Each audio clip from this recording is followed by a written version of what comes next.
right, guys, here is chapter 3.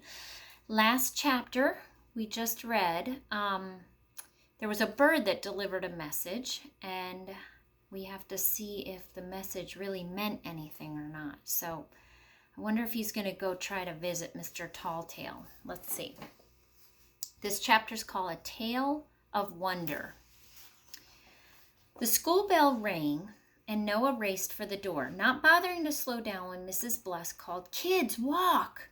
Noah didn't have time for walking. He only had 3 hours before his parents would come home, so he needed to move fast. Since Megan's disappearance, Noah's parents had been working late, leading a search campaign out of a friend's office in downtown Clarksville. Considering all that his parents had been through with Megan, they'd originally had concerns about Noah walking home from school and being by himself at the house. They finally decided to allow it, as long as Noah promised to walk home with his friends, and rather than being at home by himself, Noah almost always stayed at Richie's until his parents picked him up after leaving his search headquarters for the day. Today, however, Noah needed to break the rules. In the hallway, he tossed his books in his locker, scanned the crowd to make sure that Ella and Richie couldn't see him, and then squirmed his way to the main entrance. Outside, he ran across the schoolyard, picking up gravel and dust. He hadn't slept since the bird's strange visit the previous night. He still couldn't make sense of what happened. Did it mean something, or had a bird simply flown through the window and dropped a piece of trash in his room? Whatever it may be, there was no harm in paying Mr. Talltail a visit. He walked down in the drive, turned on Jenkins Street, and walked along the concrete wall to the zoo. After rounding the corner on Walker's Boulevard, he reached the zoo and bolted for the entrance, where he flashed his membership card to a startled attendant and crashed through the turnstile. Because the day was so cold, the zoo was nearly empty. Noah stormed across the pavement, weaving in and out of the exhibits.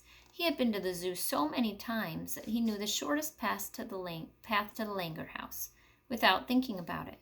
When he reached the small ivy-draped building, he pushed through the entrance, turned a corner, and nearly crashed into a small group of people. The exhibit had no traditional bars or concrete walls. An enormous dome-shaped net kept the Langers inside, where they relaxed on trees looking bored. Their tails were so long that Noah wondered how the animals managed to keep them from being knotted in the branches. Mr. Talltail had the longest tail of all.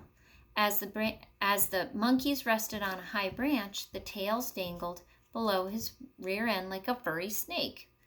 Now that Noah was inside the exhibit, he felt a bit foolish. What did he expect to see? Now that the visitors gradually wandered off, and the building fell silent. The Langers turned their eyes towards Noah occasionally, but they showed little interest in him.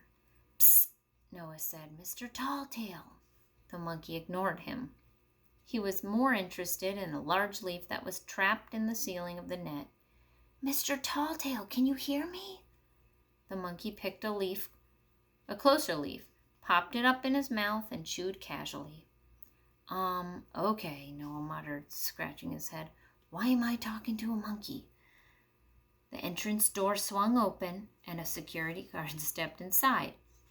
He had a thatch of fire engine red hair and plump lips, and his face and arms were covered in freckles.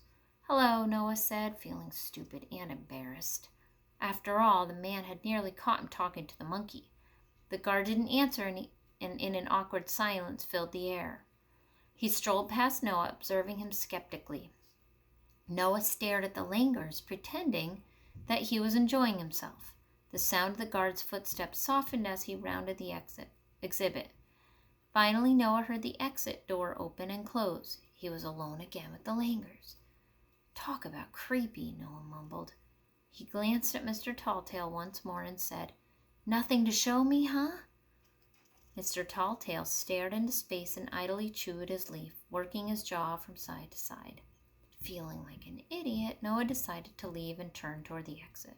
At that moment, something fell on his shoulder, and in a reflex reaction, Noah swatted his back. He swung around and yelped. A long, furry black thing slithered across his forearm.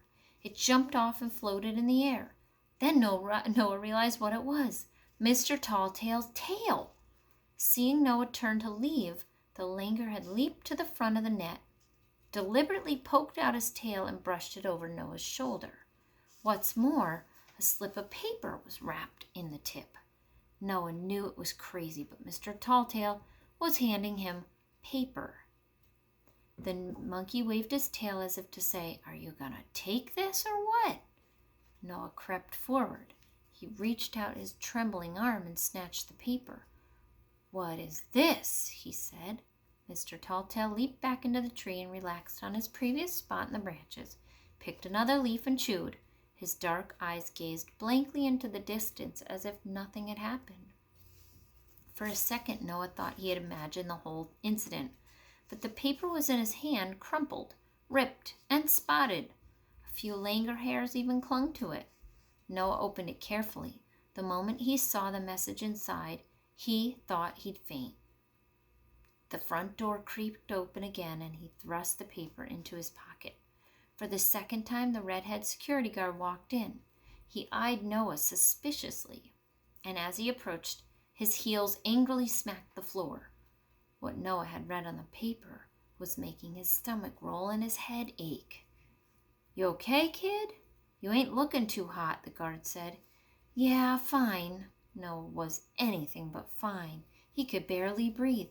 "I gotta go," he managed to say. He hurried through the door, slammed through it, and burst into the cool air. "Have a nice day," the guard called out. The door crashed as it closed. Gasping, Noah leaned against the wall. He pulled out the paper and looked at it again. It was red with purple lines and blue stars in the corner. He'd seen it before. Deep breaths, he told himself. "It's okay, it's okay, it's okay."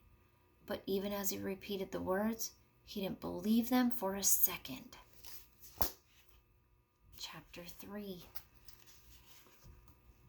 Whose paper do you think that was? Where has he seen it before? I want you guys to think about that. All right, I will see you back in a little bit. Write me any emails, messages. I love to hear from you guys. Bye.